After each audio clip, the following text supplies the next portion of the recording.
Hi there, Rick here. Um, this home in Vancouver here was done over the summertime. Um, Customer got about 8 windows done for me beginning of summer. At the end of the summer, they got about another 8 windows done. So this is it right here. Okay, it's probably one of my nicer jobs that I've done in around the Lower Mainland. Okay, they had they had 3 windows that were in the brick, or sorry, 2 windows. Okay, well, a total of 6 windows in the front here that were in the brick. Okay, and you can see the 2 oval windows in the brick. Um, those windows with the oval up top, believe it or not, they're very tricky for the manufacturer to make. Okay, I could tell that uh, the guy making the oval windows in the warehouse, he had to have had tried it at least twice. He didn't get it right the first time, because when I was taking measurements of it, I noticed that the measurements were slightly off than what the measurements that I gave him in my diagram. Okay, there's another window up top there. You see that big oval one right there? Believe it or not, I think that window probably weighed about 60 pounds. Yeah, that much. Okay, because glass is heavy, right? And it's also very expensive to get those type of windows. Okay, um, just because anytime you're getting ovals done in the windows, they're just kind of pricey windows. Okay, um, this customer had aluminum windows, the older aluminum windows, um, in the home before. Okay, and then finally they decided, let's change out the windows, make it more modern, get the vinyl ones, right? And you can see how nice it is, right? My worker and I, okay, we had to get onto the roof right there to get that window in. Okay, and it's always tricky, picking up a heavy window on a sloping roof, right? And then we had one guy on the inside.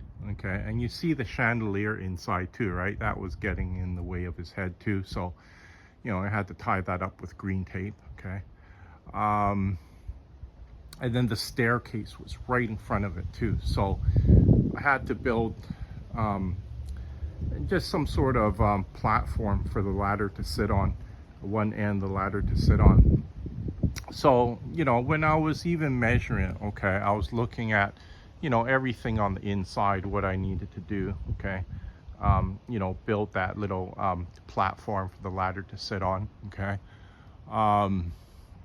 because there was just no room for the ladder to set up, okay, in front of that window. Okay, so I had to spend extra time to get the ladder set up properly. Okay, and then with my worker on the inside, the two of us on the outside, yeah, we were able to get it in. But I could see, I could have seen a lot of other contractors just declining to do this job, just because they would have saw it and they said, this job is too hard to do. I don't want to do this one. Okay, I just wanted to point out too, there's very nice brickwork done on the outside of this home. Okay, I see, I think anytime you're doing kind of like a half oval arc, okay, on the front of the house in brick. Okay, you really have to know what you're doing. You have to be skilled at masonry to do something like that. Okay, there was some very nice masonry work done around the around Vancouver here, even the Lower Mainland. Okay, I heard that masonry guys gets paid as much as $80 an hour. Yeah, that much money. Okay, for masonry work. Okay, the work is hard too, and it's skilled work.